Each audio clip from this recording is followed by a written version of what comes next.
Lieutenant General John Henry Bastide was a British Army officer and military engineer who played a significant role in the early history of Nova Scotia. He was the chief engineer at both of the sieges of Louisbourg and the siege of Minorca. Early life and career. Bastide was born about 1700, the son of a French military officer, Colonel Armand de la Bastide, a Huguenot born in Bern, Switzerland. The son of Colonel John de la Bastide, Armand became a naturalized British citizen in 1691 and was given command of Count Nassau's regiment, later becoming governor of the Isle of Wight. He died in 1744 and is buried in St. Anne's Churchyard, Kew. Armand is Sir Derek Jacobi's 7 times great-uncle on his mother's side. John Bastide joined the British Army as a boy. A notation in the Army list describes him as a child. His first commission, dated the 23rd of August 1711, was as an ensign in Hill's regiment. He purchased his promotion to lieutenant in the same regiment on the 25th of February 1718. Between 1718 and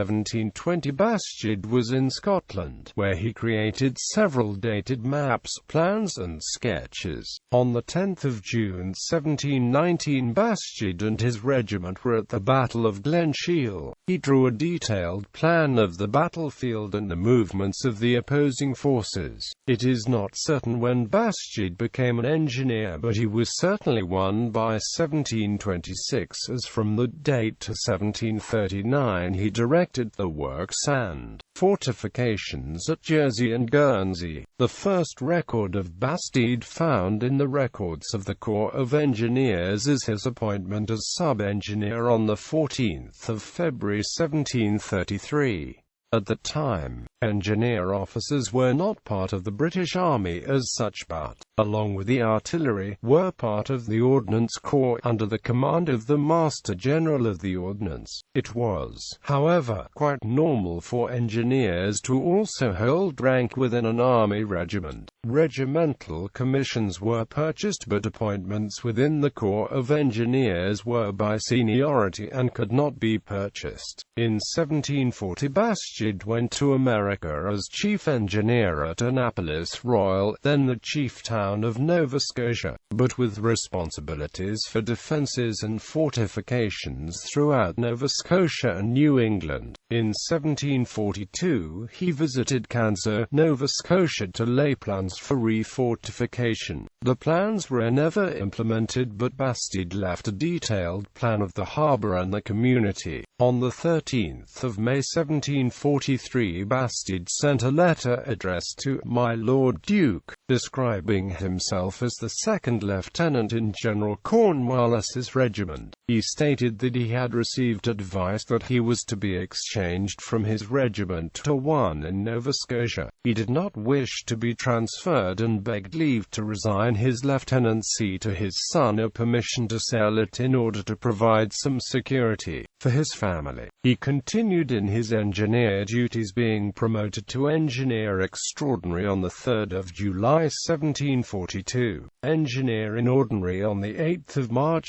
1744 and sub-director sometime later in 1744. King George's War, Siege of Louisbourg. Prior to France's declaration of war against Great Britain, Bastide inspected and reported upon the necessary measures to improve the defences of Fort William and Mary at Newcastle, New Hampshire. In 1743 and 1744 he assisted in the construction of fortifications at Castle William in Boston Harbor, Marblehead, Cape Ann, and Falmouth in Casco Bay, for which in April 1745 Massachusetts granted him £140 for his services. As war became imminent, Bastide returned to Annapolis Royal to bolster its defences. With time and resources at a premium, Bastide abandoned plans to erect new fortifications and concentrating on putting the old ones into the best repair they are capable of. Quote, In May 1744, before many of the English settlers in Nova Scotia had heard of the declaration of war, French forces from Louisbourg, Nova Scotia, attacked and captured Canso. The New Englanders feared for the safety, and under the leadership of Governor William Shirley of Massachusetts, a plan was prepared for the attack and capture of Louisbourg. Bastide, who had gained considerable knowledge of Louisburg, was intimately involved in the planning and preparation during 1744 and early 1745. But by the time the expedition, under the command of William Pepperell, was launched in April 1745, Bastide was back in Annapolis Royal, which was itself under siege by a force of about 300 French colonials and Indians led by Paul and Joseph Marin. However, the fortress, helped by Bastide's recent improvements to the defenses, held out, and on the 24th of May the French, on hearing that Louisburg was under siege, withdrew. The Louisburg expedition landed in Gabrus Bay on the 1st of May 1745, and siege works commenced at once. There being no professional British military engineers with the expedition, Pepperell wrote to Bastide at Annapolis, asking for help as quickly as possible. On the 27th of May Bastide sailed to Louisburg, arriving on the 5th of June, for the date to the surrender of the fort on the 17th of the month. Bastide conducted the operations with spirit and efficiency which elicited the warmest approval of Pepperell and Commodore Warren. His valuable services in preparing the plans and the means for the capture of Louisburg in 1745 were also acknowledged by Governor Shirley of Massachusetts in a message to the House of Representatives. However, Pepperell later expressed serious reservations concerning Bastide's engineering abilities, describing him to the Duke of Newcastle in November as not equal to the care of the works of this important fortress. For his conduct during this siege, Bastide was given a company in Shirley's American provincials, which garrisoned Louisburg from 1746 to 1749, with the rank of captain. He was also warranted on the 16th of October as chief engineer of Louisburg. On the 2nd of January 1749, Bastide was appointed a director in the Corps of Engineers. Later that year, when, in accordance with the Treaty of Aix-la-Chapelle, Louisburg was returned to the French crown, Bastide returned to Annapolis Royal to become once again its chief engineer. In this post in 1750 he was receiving 20s a day as director, 20s as chief at Annapolis, and 10s in lieu of a clerk.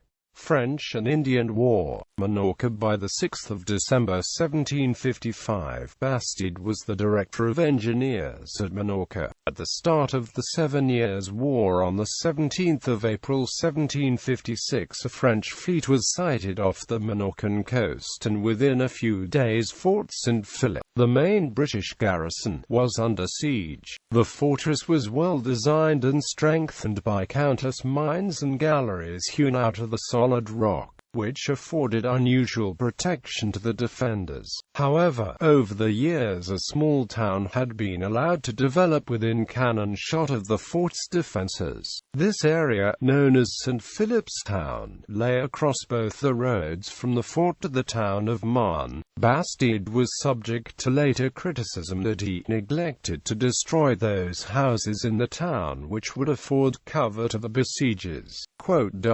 Although now only in his late 50s, he was also considered by at least one commentator too old for his post and crippled with gout. Despite the defeat of Admiral John Byng's relief force at the Battle of Minorca, the British garrison held on until crumbling walls and the exhaustion of the defenders caused Blakeney to capitulate with the honors of war. Under the terms of the treaty, Bastide and the other survivors of the garrison were transported back to England. On the 14th of May 1757, all engineers on the establishment were given military commissions, and Bastide duly became a lieutenant colonel. Siege of Louisburg. While back in England, Bastide was kept employed on various tasks and appears to have been known at high levels, as is evidenced by the reference in an Admiralty paper of the 19th of September 1757. Mr. Pitt, Principal Secretary of State, has informed the Admiralty that the Master General of Ordnance says that Lieutenant Colonel Bastide reports that a floating battery made of an old gunship will help to secure Milford Haven. In 1757, William Pitt decided on the capture of Louisburg as a high priority, in a council of war called by Lord Loudon at Halifax, to decide on the advisability of attacking Louisburg at Quebec. A paper from Bastide was read and considered by the members of the council. In early 1758, Bastide was appointed chief engineer of the expedition to capture Louisburg, this event possibly coinciding with his promotion to colonel on the 9th of January. He had Major Patrick McKellar as his deputy and a further 8 engineer officers under his command. On arrival in Halifax in early May, Bastide prepared 6 blockhouses of squared timber with the timbers marked so that they could be erected within a few hours upon arrival at Louisburg. These were designed to have an upper platform with musket-proof parapets on which small cannon could be mounted and were intended as end rideouts for the protection of the camp. The expedition set sail from Halifax on the 29th of May 1758 under the command of Major General Geoffrey Amherst, arriving off Gabrus Bay on the 2nd of June. Due to bad weather, a landing was not made until the 8th of June. In Amherst's post-expedition report to William Pitt, he states, "The 17th I got Colonel Bastide on horseback and, with Colonel Williamson and Major McKellar, we reconnoitred the whole ground as far as we could, and Colonel Bastide was determined in his opinion of making approaches by the Green Hill, and confining the destruction of the ships in the harbour to the lighthouse point and the batteries on that side, and on the 24th the enemy fired on the lighthouse batteries from the town and shipping, and on our advanced redoubt, which was finished, they fired from the town." Colonel Bastide remained fixed in his opinion of advancing by Green Hill. Bastide would appear to have been taking the cautious, conventional approach, and a study of the ground would indicate that any other approach was fraught with difficulties, and Bastide, with his great experience of Louisburg, must have been the best person to understand this. At a later stage, General Wolfe made serious charges concerning the ignorance and inexperience of the engineers, asserting, "It is impossible to conceive how poorly the engineering business was carried on here." It was, however, the route via Green Hill that continued to be followed and via which the fortress was finally battered into submission. On the 8th of July, Colonel Bastide got a contusion by a musket ball on his boot which lay him up in the gout.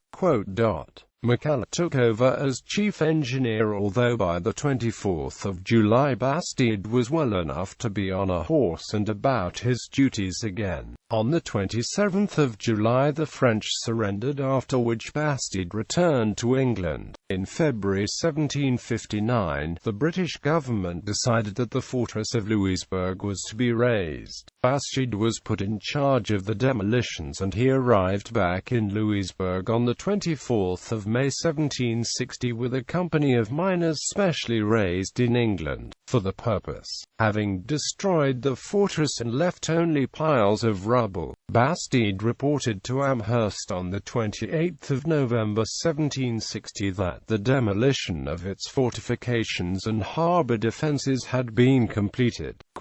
He left Louisburg on the 15th of January 1761, burying the Hatchet ceremony. On the 4th of August 1759, Bastide was appointed captain-lieutenant in the 24th Regiment of Foot, and on the 22nd of February 1761 he was promoted to Major General in the army. On the 25th of June 1761, he participated in the burying the Hatchet ceremony that was held at Governor Jonathan Belcher's garden on present-day Spring Garden, Halifax, in front of the courthouse. The ceremony ended 70 years of warfare between the MIKMAQ and the British. At about the same time, he received orders to supervise the construction of the fortifications at Halifax, where he remained until July 1762. With Spain having entered the war on the side of France, there was concern that Halifax would be attacked, and Bastide played a prominent role in the construction of Halifax Citadel and the defences to Halifax Harbour, the result being a system of rough fieldworks made of earth and sod. Bastide returned to England in October 1762. He was promoted lieutenant general on the 30th of April 1770. He died in September 1770, and his will was proved at the Prerogative Court of Canterbury on the 26th of September 1770, his parish and county being stated as Southampton, Hampshire. A memorial of 1766 says that he had 3 sons and 2 daughters.